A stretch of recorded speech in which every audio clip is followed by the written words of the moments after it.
All right, welcome, kings and queens. We are talking love and marriage Huntsville, y'all. I was gonna say an episode recap, review, and summary, but this gonna be a little bit of this and a whole lot of that because that's exactly what's going on in these love and marriage Huntsville streets. It's a lot. It's a lot. I've said it before, and I'll say it again. Love and marriage Huntsville is the gift that keeps on giving. Anytime your well runs dry on love and marriage Huntsville, anything, you just wait. If you wait, your thirst will be quenched, honey. And it's a lot going on in these YouTube streets. And one thing I can say is I have not, nor am I privy to Melody Shari ever bothering anybody, ever taking jabs at anybody on social media unless you've come for her first, okay? This just from what I've seen. Y'all feel free to keep me honest and correct me. I have not been privy to Melody misrepresenting her relationships, nor have I been privy to her attempting to keep up mess with any content creators. Normally, she's a slam and click kind of girl. She's slamming a door in your face and clicking the lock right behind it. So, I knew it had to be something. And I asked myself, damn, how did we get here? I do not condone bullying. I don't support harassing folks online. I don't support poking. And there's a lot of shit going on with these content creators. I'm going to just put it out there. There's a lot of crap going on that should or could not, that should not be that deep as adults. When you think about the realms of YouTube, you be like, how did you get involved in that? How did you find yourself here over and over again? I'm like, y'all, I'm just sitting back with popcorn watching the grown folkness of it all, right? So, um, reviewing content is one thing, but all that other stuff is another. And it's starting to feel somewhat personal and it's starting to feel a bit ugly, in my opinion. But I'm nobody's mama. I'm not the gatekeeper of grown folks, but I'm just sharing my thoughts, right? It's a lot of shit going on YouTube. I'm happy to be over here in the palace where we keep it strictly on the content, where we keep it positive, we keep it rocking, where we're gentle yet sharp like serpents, and we don't bother nobody. That's a good place to be. That's a really good place to be. For me, it's starting to feel like it's beyond the content. It's beyond the content. It's beyond giving an opinion on the show. It feels personal. But let's not skip over the moves that are being made. I definitely do not want to skip over the positives and the moving and the shaking that Melody Shari is giving and serving up again and again and again. For every demon, 5 blessings. Listen, I don't know why folks keep taking jabs at this lady, but every time you do, you're setting that lady up for success. In my opinion, it's divine anointing, a comeback, and she comes back strong every time and generates a profit off of each and every insult, each and every sliver of shade, each and every direct or indirect assault. So why keep going? In my opinion, I'm like, why keep going at somebody that ain't paying you no never mind? If that's the case, right? That's why we're going to talk about it. Imagine preying on somebody's downfall, but they keep winning mentally, spiritually, and emotionally. For the eyes have not seen, nor ears have not heard, neither have not entered into the heart of man the things that God has prepared for them that love him. Let's talk about it. For those of you who are just tuned in, or if you're new to the channel, well, welcome to the palace. I am Queen Sheba. I cover a variety of hot topics specific to reality television, but most importantly, I hone in on the psychological and the behavioral traits of the Black experience. Subscribe now. Let's talk about Love and Marriage Huntsville. This past episode, Maurice and Kimmy. We're going to start with them. Maurice and Kimmy, in my opinion, sound just like Itchy and Scratchy. I'm for real. I feel like they bamboozled each other.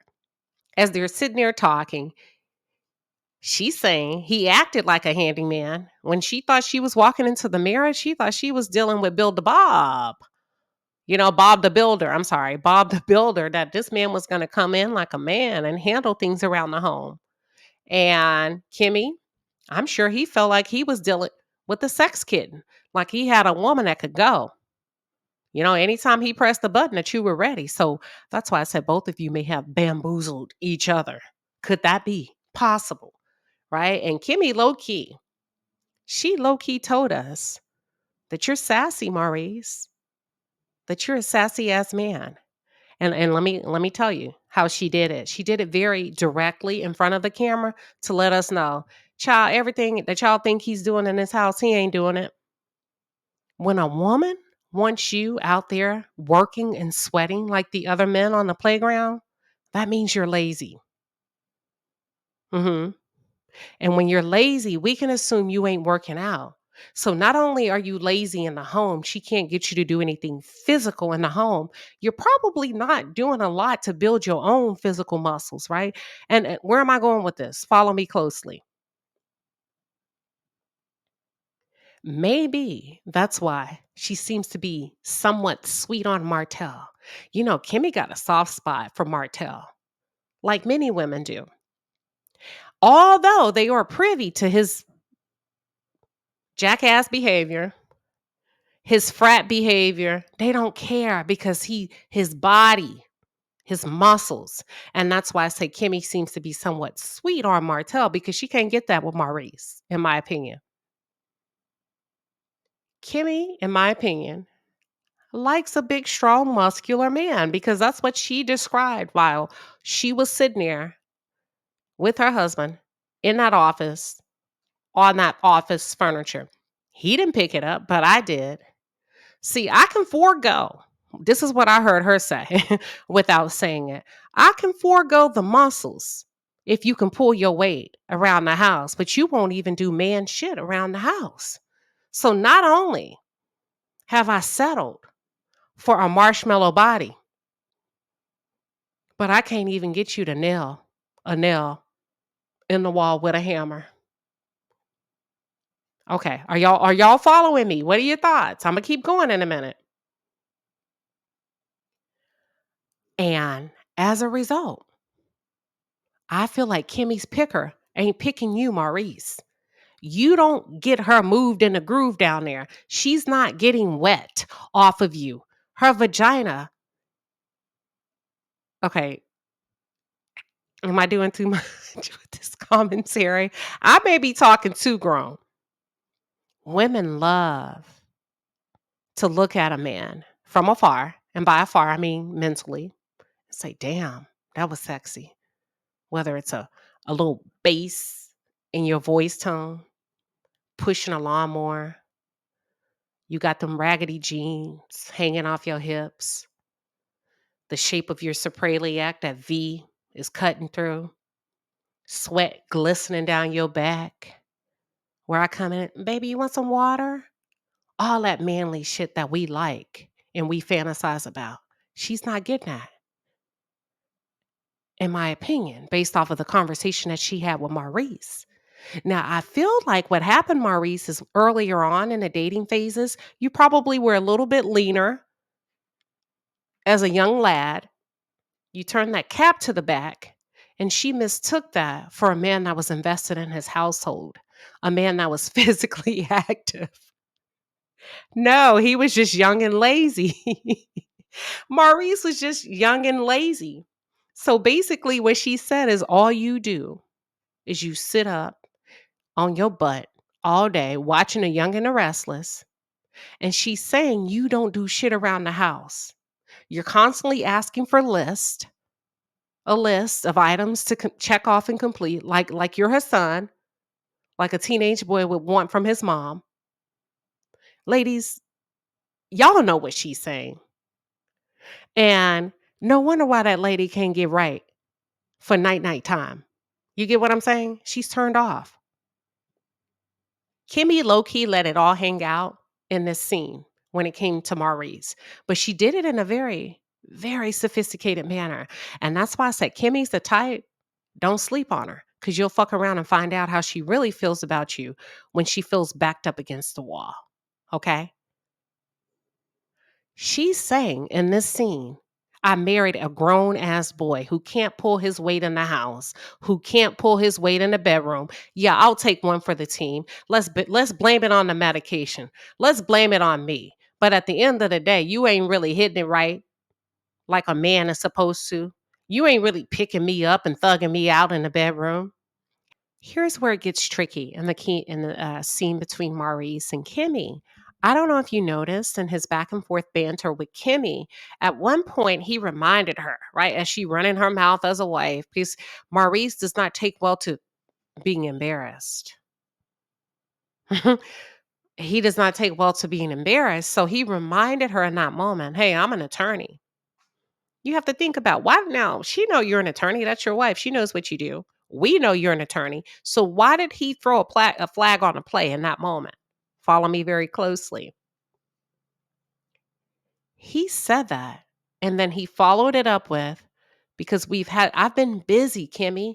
Just give me a list. We've had so many lawsuits to come through. He's talking about the law firm or whatever corporation he works for. Are y'all picking up what he put down?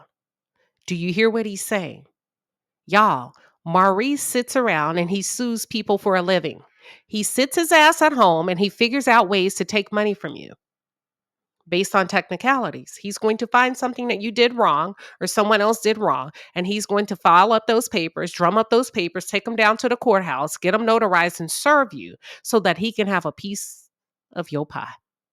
I hope y'all caught that. So that little memo that he sent out to the blogger, the unnamed blogger, that's a money grab. He ain't got nothing but time. Remember, he's not a physical man. He's a sassy boy, according to Kimmy. According to Kimmy, Maurice, what I was gathering from her feedback and her conversation with you is that you don't carry your weight physically as a man. She thought she was marrying a strong man, but that's not what she got. What you said is, no, I'm an attorney. I can't get dirty. Girl, I ain't nailing nothing in a wall. I ain't taking no trash out. I don't mow the lawn. I'm Maurice Martin Luther King Scott. I'm an attorney. I sue people. I sue bitches. That's all I do. So he ain't got nothing but time, y'all. That's a money grab. I just wanted to put it out there for you. That's all he does. But are you shocked? Are you shocked? And I'm gonna go into a little bit of detail about that a little bit later regarding the Scotts and with them being opportunists. But Kimmy, please stop talking about your coochie on television. It's tacky. It's embarrassing. And if you could just mind your business, your marital bedroom business, I think you could possibly be dangerous in a good way in that bedroom. If you could just take your attention off of Melody Shari and put it back on Kimmy and Maurice, you could figure out a way to satisfy that grown boy. I kid you not. Now let's jump into the scene between Letitia and Stormy when they meet in Uptown. Ciao. Ciao. The soulfulness of it all. This show has literally become a great value version of Love and Hip Hop. I kid you not. I kid you not. The Scotts do not seem to have nice enough homes to be able to film in. Carlos, production, why do you keep taking us, along with the Scotts, to abandoned, dusty ass buildings that are not complete? How come you cannot conjure up a regular scene on the behalf of the Scotts to shoot in viable environments where they actually dwell in their homes? Okay? In their homes. Letitia wanted us to know, in my opinion, in this scene as she's speaking with Stormy. See, because she does a really good job of protecting her husband and his infidelities. But for some reason, I feel like she wanted us to know that he went to Colombia for a reason. She wanted us to know that he went on their anniversary. Letitia is slick as grease, baby. Many reviews ago, I told you all, I said, I bet a lot of you don't even remember why you don't like Marcel. If you have to just sit back and brainstorm a bit, you probably don't remember in this moment. But let me remind you, Most of us don't care for Marcel because of Letitia. Letitia threw her husband under the bus the first season. Letitia presented herself as a damsel in distress. Letitia turned the audience against Marcel, and we have been devouring him ever since. So she's back again because now she's mad at him, passive aggressive, and she's handing him back over to us. Here's the problem, Letitia. I know you want us to know he ain't shit, but he's your shit. He's your mess, and you love him. And you did such a good job of protecting him. Now we're going to sit this one out. We're going to let you have your husband back. We don't care that your husband left you alone to fend for yourself on your anniversary. We know. We know. It's not a thing to do. But had you not been so hypocritical, dark, messy, and nasty, we would have came to the front line for you. We would have held the line for you. But because of how you treated the audience and you've been in denial about ever experiencing infidelity, you're the only woman in America that has not experienced infidelity. No, no, no, no. Your husband went to Africa and he went for a mental health trip, so much so that he left you at home. And then he backdoored it with a trip to Colombia and had to leave you at home too. We gonna sit it out. You know damn well those boys went down to Colombia to handle their business with those beautiful ladies in Colombia. A big grown 40-something-year-old man ain't flying to Colombia to smoke no damn cigars and sip on cognac. Come on now. And look at women from afar, only to remind themselves that I am a happily married man. I cannot. As a matter of fact, many men who marry past 40 don't even be checking for no damn bachelor parties because they have typically parted ways with childish things. Letitia, you know and we know that Marceau ain't done being single. He had a hell of a time in Colombia. And I'm starting to think that maybe Letitia is down with the get down. Maybe she knows, maybe she's aware. And maybe she gives him a hall pass every now and then because didn't she say that Marceau say, I gotta take you. We had so much fun, girl. Me and you gotta go back there. Baby. Let me tell you why I think they went to Colombia. They went to Colombia to run that last lap, if you know what I mean. All right. Stormy. Now, you can't tell Letitia nothing about no Marceau and his other women. Let that lady suffer in peace. Stop trying to educate her on what goes on in different parts of the world when it comes to brothels and prostitution and all that. Let that lady suffer in peace, please. Letitia is above reproach. She's a bottom feeder, in my opinion. She can't be trusted. She's envious and she's self-serving. Letitia don't want to talk about nothing but Melody.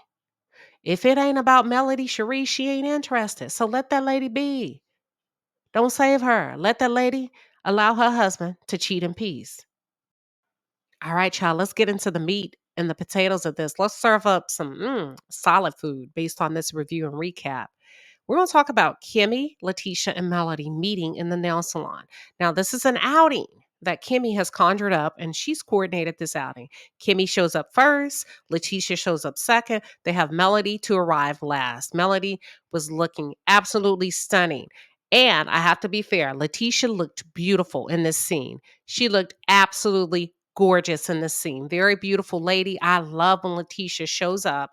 I'm not talking about the outfit, but I love when she wears her hair in a particular way and she's not doing that those bopper looks that those young girls wear. Letitia's a stunning woman if she stick to grown woman ass things. So I just think she looks absolutely beautiful in this scene. Kimmy, in this scene, it was given angry. And I feel like Kimmy came across in this scene to me like she has some deep-seated resentment. I feel like she settled, and I feel like she knows that she settled when she married Maurice. I don't think she knew that a few years ago. I think it's hit her. I think it's now become a real reality. Period, point blank. She settled. And I can pick that up from her. So, oh, shit has gotten really real for her because now it's oozing through your pores. I can smell it on you, the resentment, the frustration. the anger that's coming through the screen. And I believe there are times she may have struggled with her reality, in my opinion. I feel like Melody, in some ways, have become Kimmy's virtual punching bag from afar. Kimmy just may believe that she's supposed to be where Melody is if she would have picked better, if she would have picked the right man. But I think that clock got to ticking, and a lot of women get scared and they don't want to be the last of the Mohicans. Oh, Mohicans. I'm sorry. So Maurice came along on that leather couch, allegedly, and you said, "Don't worry about it. I got a better sofa. I have a sectional that you can sleep on. As a matter of fact, I got my own house that I can put your name on. So you just come on over here, Maurice. You hear me?" Oh my God, y'all. This is hilarious. And she brought Maurice into her home and called him a husband. But he made her wait 7 years. 7 years a slave, baby. What's that movie called? 12 years? Is it 12 years a slave? Or 20 years a slave? Maurice said, I got to see how you do. But I'm going to give you the title of an indentured servant. Therefore, you can buy your way out of this contract. And if you perform well enough, you can become a wife. And that's what happened. And I think reality has smacked her upside her head. And now she feels stuck. And she has to make it work. There's a lot of pressure to make it work because now you're of age. You're 53, right? 53, 54. Um, every time she complains, have you noticed? He reminds her in this scene that he's a big bad attorney. Now, according to y'all, this is all alleged, what I'm about to say. Now, according to y'all, content creators that follow him closely, he ain't won no cases yet. So I imagine any attorney that has not won any significant cases could be desperate. And there could be a little bit of desperation. So this leads me to believe and make the assumption that Maurice needs a big win. And he ain't above using a blogger to do it, in my opinion. I feel like the Scots are opportunistic predators. Follow me. They're opportunistic predators. They're not really skilled in anything. When you really put your finger on it or try to put your finger on it, you often find yourself saying, like those attorneys in that transcript that trending at some point be reading when they say, "What exactly do you do? What exactly did you?" I find myself doing that when it comes to the Scots. You really don't know the areas that they qualify in when it comes to skills. And I feel like oftentimes the Scots, they're just looking for an opportunity to devour. Similar to male lions. Follow me. I don't want to lose anybody. Very similar to male lions. Big, strong, ferocious, roar, but they're not the skilled hunters who go get the food for the pride. It's actually the females who do. I'll pause. But the males insist on eating first. And that's the scenario that comes to mind with the Scott boys. Late on projects, and when you do complete the work, the shit is wrong. It has to be deconstructed and replaced. We have to call in a bigger male lion to put this thing together. You get what I'm saying? All allegedly. Claims of misallocations when it comes to funds, project managers late on deliverables, which is detrimental to anybody's budget. Opportunistic hunters. That's exactly what I mean. Because as horrible as Martel may have behaved in his marriage, he genuinely still appeared to give Melody the love that Kimmy wishes that she had from Maurice. Okay? Kimmy can't even get Maurice to hammer a damn nail in the wall. I'll wait. That's a fact. That's not in my opinion. She said it. And his rebuttal was, "I'm a big bad attorney." That has to suck. And I know she has to be hurt because you can feel it in her resentment towards Melody. I believe Kimmy believes that she wished she could have at least pulled a Martell A decent guy. She says, Martel's a decent guy and a guy with a body. At least somebody that's going to get up and go to the gym. Hell, at least Martel pretends to be hammering, pretends to be doing construction. But you, with your sassy behind Maurice, I'm just, giving you a hypothetical scenario of what I think Kimmy is thinking. But you with your sassy butt, you won't even put a dish plate in the dishwasher. You won't even make your son pick up a broom. If you don't think that'll cause a woman's libido to go down quicker than anything else, child, please, y'all don't know how this male female thing works. You better give us something to talk about in the bedroom. Let me pause there. And what I mean by all of that, that woman wants a manly man. Money don't matter to her because if it did, she wouldn't have took him off that leather couch. Money ain't a factor to Kimmy. She don't care about that. She wanted a manly man. And Maurice is not that manly man that she wants, in my opinion, based on her conversation with him and past conversations she's had with him about his son and needing him to back her up as a woman. She wants this nigga to peacock. Flex your damn muscles sometimes. Come up in this fucking put your foot down. Come up in here and show that boy how to take that trash out. Fix a damn tire. Act like you cleaning out the garage. Do something. Do something, Maurice. That's all she's saying. I think Kimmy's tired. And Kimmy mind, Monster and Maurice are just two dirty frat boys that are laying up in her house, eating her food and letting her air out. I kid you not. Anytime you see Letitia and Kimmy show up in a scene with Melody, in my opinion, I don't know about y'all, I always assume there had to have been a conversation before they got there. I feel like they don't like Melody based on their behaviors, their facial reactions, and previous and past conversations they've had with her. They don't like Melody at all. And that's why I say, oh yeah, they done got together on the phone, honey. There was a meeting before the meeting. Okay, how we gonna handle this, girl? Girl, we gonna I'm gonna say this. All right, girl, I'm gonna just sit back and act like you be the bad cop. I'm gonna be the good cop. All right, I got it. And that's what I feel like happened prior to them showing up for this scene. And for the record, let me call out something because for the record, Carson Blue said that they all get along from what I saw. At that pasture party, Carson, I think what you saw was coworkers working at that party. Not everybody is ghetto. Not everybody gonna throw hands at work. Believe it or not, there are some black people. There's some good, nice black people that do know how to show up and get a job done. Just because you see people being cordial in front of other people that they don't like, don't mean they're friends. There are a lot of people. First of all, let me back up. You're supposed to be cordial. You're supposed to be cordial. But we've gotten so used to wearing our emotions on our sleeves as black people.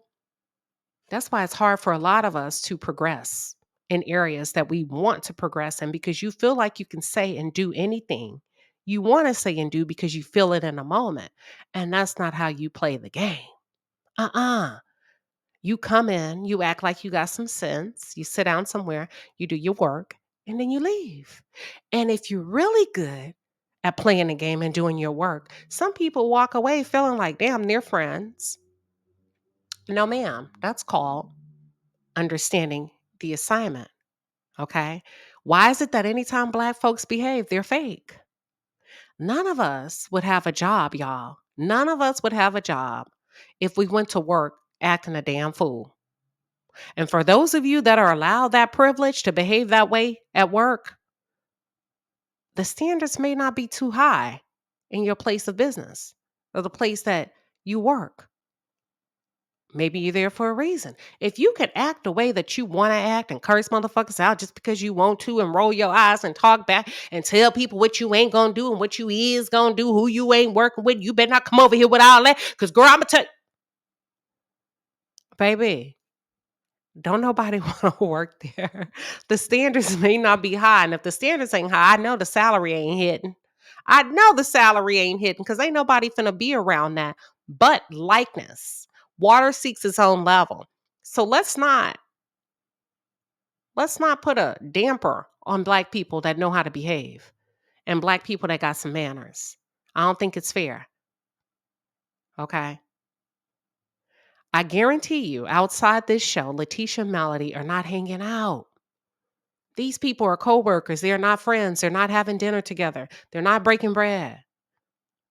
They're not toasting to a new beginning. Now, I got off again. Kimmy asked Letitia. No, not, yeah, Kimmy did. Yeah, Kimmy asked Letitia, did she tell Marcel about the pregnancy test? See, this is where you got to quit playing with us, Kimmy, in our faces. Kimmy, Maurice, Letitia, and Marcel work together to keep each other afloat on this show. She asked Letitia that so she can help them evolve this fake ass storyline. And then Letitia said, no, of course. I just laughed about it. Kimmy, why would she take this home to Marcel? You know it. She know it. We know it. It's fake. It's a fake storyline. The lie did not make it home. But I guess you're going to help her keep it up, huh? Okay. Listen, Maurice is even in on it. When Kimmy and Maurice started off in their scene in that office, Kimmy said, let me tell you what Letitia did. She took a pregnancy test. She went through all of that with Maurice. At the end, he said, ooh, maybe there's more to this than we know. Y'all, they just shooting. They're just bullshitting. They're lazy. They're just bullshitting, kind of messing with the audience. We know it's a fake storyline, but guess what? They will work together to keep each other afloat. I just wanted to point that out really quickly. Kimmy is a shady broad, in my opinion. Kimmy, focus on your own Kegels, your Kegel exercises from Maurice. Talking about social media is Melody's diary. Y'all, that was shade. That's I'm coming for you. Bitch, you know you put everything on social media. That's what that was now in a sophisticated way, delivered with a smile. You know I'm right. Because you know social media is your diary. You mad. So what? But you mad, you big mad. And ain't nothing worse than bitches who don't like you pretending and waiting to tell you how they really feel when the moment is right. Let's be clear. Kimmy ain't hurt about not being invited to Melody's party. Kimmy don't give a damn about that name change ceremony, I'm sorry. What Kimmy cares about is creating a moment to checkmate Melody so that she could have a scene. And it fell flat. You thought you ate. You thought you was cooking. And you ended up looking dumb. You needed a moment to film, and Melody denied you access when she came back and talked about you being a baby mama. First of all, you ain't never had the opportunity to name your child after his father because you were not married to his father. I'm going to pause on that. And that's why I say you need to mind your Kegels and not Melody's children and their names. So then Kimmy shifts back to attack mode, right? Talking about, did you get what you needed? Did it give you what you need to move on? Did y'all catch that? I was yelling through the screen. I was like, girl, Melody been moved on. You haven't moved on. Y'all are the ones that are trying to keep her in a space of low vibration when it comes to Martell. She's been walked away from that mentally, spiritually, and emotionally. We need all of y'all to catch up talking about the good times in the past. Martell is the one who has not moved on. Y'all get what I'm saying? What are your thoughts? This lady really sat up there and tried to prepare her talk track as if she was a married woman that had her child by her husband. Ooh, the finessing of it all. Kimmy is, I officially anoint, ordain, and pronounce you as a Scot, an honorary Scot. It's in your blood now. Girl, if you don't stop playing with us. You have two stereotypes pushing up against you, ma'am. Actually, three. The first one is you had a child out of wedlock as a Black woman, because the fact of the matter is 64% of Black homes do not have a father. That was your reality. First stereotype. The second stereotype is you were a side chick. Allegedly. Oh, I almost forgot that allegedly, because Kyra damn show didn't correct you or correct what she thought you did in her marriage. Okay. You were a side chick. You then interrupted Monsters in Kiowa's home by dating Monster's father while he was married. Second stereotype coming your way. Last but not least, the third one is many men, many women. Third stereotype. Or I'm going to say statistic. Okay. The third one is research has shown that many women who married are often unhappy. Let me ask you something. Do you see Kimmy? Does she come off as a happily married woman? I'm going to wait for y'all to put it in the chat. Let me move on. Many married women often appear to be stressed, more stressed than that of a woman that's not married, and have increased chances of being diagnosed with chronic diseases. I'll pause. Has Kimmy been diagnosed while married with a chronic disease? Okay. And financially, many are not better off than the women who are not married. Kimmy, let me go a little bit deeper into this statistic. Maurice done tore up your health, your house, and your happiness. And if you don't mind your damn business about this grown woman who had the courage to walk away from a situation that could have devoured her from the inside out, unlike you, she decided enough was enough. You have an answer, in my opinion, for everything but Maurice is Mr. Goodbar. Chew on that. I'm going to leave that there. I'm going to park that right there. Talking about Melody should have been concerned about going to school and not having the same name as her beautiful children. Girl, them folks at the schoolhouse know who Melody is.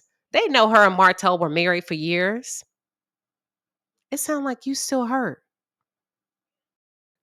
I'm being silly today, but listen, Maurice is not Jalen's father. So what the hell you talking about, Willis? Maurice is not Jalen's father. Why are you even? I cannot make this up. Kimmy is a full-blooded African American female Scot. Okay, she earned that name because they gonna talk you into believing that you crazy. Let me move on. Kimmy tells Melody, I'm not quite sure if it was a private event because it was on social media. I mean, were your followers invited? Shade, and messy, right? All you need to be sure of, Kimmy, is that you weren't invited. You did not receive an invite. And honey, let me tell you how we move. True Southern girls. If you don't receive an invite, move on gracefully. It's in poor decorum to bring it up and ask openly, publicly, in front of everybody why you were not invited. And the reason why I say it's in poor decorum, because you might get embarrassed, bitch. I just may tell you why you were not invited. You get what I'm saying? So why would you want to do that to yourself? Remember, you thought it was corny. So why does it matter? You didn't enjoy the massage that she gifted you a few years ago back at her big house when her kids were in the house and they all had the same name. You remember that scene when you and Letitia had the audacity to act a damn fool on that lady's patio when she spent her nice coin to get you all massages and you called her bougie. You didn't even enjoy that. So in my Nene Leak's voice, the door is closed. Why would I continue to invite you to my shit, but you ain't never invited me to yours? Hold on. Y'all say, wait a minute. Hold on, Queen Sheba. You getting ahead of yourself. Hold on. Melody done invited you to have a massage at her home. She's invited you to shadow her on her property preservation project. She's giving you a cancer-free party. She's invited you and coordinated a spa day. That's just to name a few. So, Letitia, when you fix your mouth to say, you remember I told you they tag team this. There's always a meeting before the meeting, honey. You better believe when a group of hyenas, women, messy women, invite you out, there's a meeting before the meeting. It could be group chat that you're not included in. It could be a phone call, text message, whatever. If they don't like you, and if y'all are the kind to hang out with people that don't like you, they done already talked about you. They done already strategized. They already know who's going to attack, who's going to sit back and play like the good cop, all of that. So when you fix your mouth, Letitia, to say you thought Kimmy would have been invited, because after all, Melody did give her a cancer party. And normally when you do something like that, that means you're close to somebody. No, ma'am, no, ma'am, no, ma'am. She's been invited to enough. Melody has done enough good deeds. Kimmy don't need not another invite. She's a bottom feeder. All of y'all are bottom feeders. You're takers. And folks who, you know what behooves me? People who think they're entitled to your blessings, your sweat equity. And when they can't manipulate their way into getting what they tried to use you for, they turn on you. Yeah, that kind. Always looking for a way to get something for nothing. Letitia, it's time for Kimmy to lend a helping hand and do some damn inviting on her own dime. The last thing is, in my opinion, that I can recall, the last thing that Kimmy invited Melody to was Jalen's housewarming. No, apartment warming. Do y'all remember that? So, child, please. You're not a good friend, Kimmy. You don't like Melody, Kimmy. Hell, Maurice said you're not a friend. And guess what? I'm going to ride with Maurice on this one. He said y'all aren't friends, that y'all aren't close friends. And Melody's not a good friend of yours. So I'm going to believe your husband in this instance. Nell and I'm going to just talk about Nell and Chris really, really quickly. So they're Nell and Chris senior meetup. They're talking about Nell and Chris Jr.'s dynamics. No, it's not. It isn't often that many Black boys avoid their moms. So I think for me, I'm like, why is Chris avoiding you outside of the money? He's the youngest. The youngest tend to have more of an attachment to the mother, but he's avoiding you. You're all he has. You are all he has when it comes by way of a solid female figure. And I just want to know a little bit more about what happened between the two of you. Is it just about the money and the dogs, or is it something a little bit deeper? Okay. What is it that he's holding over your head as a mom? Could it be that the two of you are similar in demeanor and personalities? Because you said ain't nobody got no time to be arguing with Chris. Are y'all similar? Are y'all twins when it comes to personalities? I want to know a little bit more about that.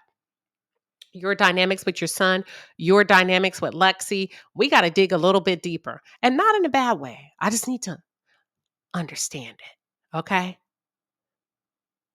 Because I feel like you're holding Lexi's flaws over her head, and when it comes to Chris or when it comes to other kids, right? You can kind of write off Lexi, but the apple doesn't normally fall too far from the tree. And Chris is your son. And if he's tough, maybe he got the toughness from you. I don't think Nell was allowed to feel as a child, because Nell seemed like she ain't got time for no feelings, for no whining and crying and all of that. She don't want to hear it. I could be wrong, but that's how she's coming across to me.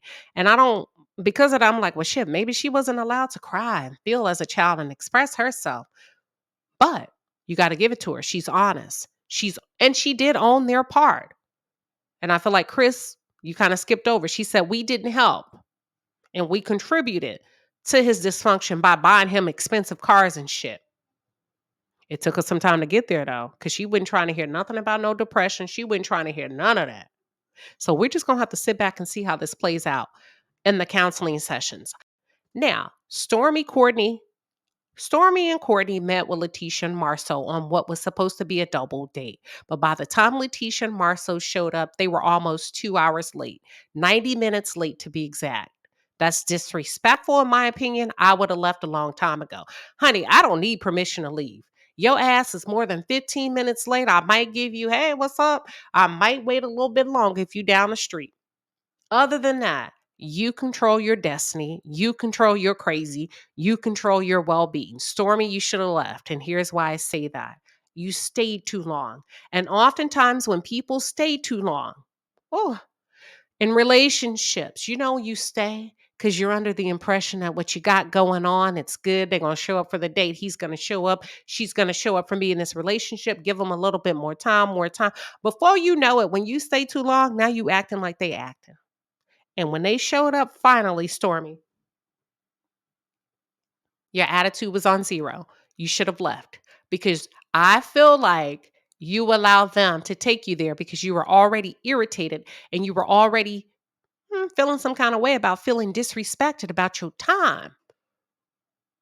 We say too much, y'all, when people disrespect us. Sometimes I can show you better than I can tell you. I'm not going to go back and forth with you about how valuable my time is. I'm going to show you how valuable my time is.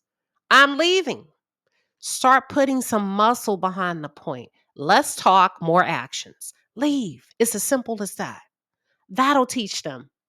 Don't give them a scene. This is what I'm talking about. You can make them fucking think twice before the next time they disrespect your time. Because you all get paid by the amount of scenes that you appear in. If you would have left, they would not had an opportunity to be filmed. And if there's no filming, there's no scene, they're not in it, they don't get paid. Play with me. What do y'all say? Play with your mama, not me. Production. I got to call you out, Carlos. That's crazy that you would allow the Scotts, Letitia and Marcel, to continue to disrupt a work environment over and over and over and over again by being that late. It's uncalled for, it's uncouth, it's completely unprofessional. Okay? That's crazy. It impacts the budget, I'm sure, and it also impacts the resources that you have allocated to you for the show. I'm pretty sure y'all went over that night shooting, waiting on Letitia and Marcel to get there. For what? Was he in court? Is that why they were late? And they gave no reasonable explanation in that scene. You should have left, Stormy. If you were that irritated, you should have left. If you felt that disrespected, you should have left. Boss up and leave. But you stayed. I can't stand when people whine about a crazy that they allowed to happen. You know why? Because we become overwhelmed by our flesh and our ego. And I got to tell you, and I got to get you straight. Don't say shit. Move in silence. You're going to feel my impact because I'm going to be working behind the scenes. I'm going to make sure you don't get a scene. And when you don't get a scene, you don't get money to pay off these lawsuits. See, Stormy? If you get out your feelings and get into your head, you can think this through rationally and hit them in the pockets. That's all I'm saying. That's all I'm saying. Because when you stayed, you became passive aggressive and you started to look like the loser in all of this because Letitia and Marcel are poking you. They're a dynamic, toxic duo when it comes to poking other women. They work great when it comes to tearing other women apart, okay? And because of this, Letitia came across as the more solid and emotionally mature person. Imagine that. They made it look like they don't know why you storming out. They completely flipped that on you. Well, she invited us. Now she don't want to be here. And Marcel, he threw a slug at you. He got you good. He threw a slug by saying, I know you're used to your mama calling you a bitch. But in my culture, that's not my culture. I'm not used to that culture. I don't think I can ever get used to that culture. Stormy, checkmate. They got you, boo. They made you sweat. They saw you sweat. They caused you to sweat. You played right into their hands. I need you to get better. I need you to get better. Oh no. Got too many people watching me. Bye.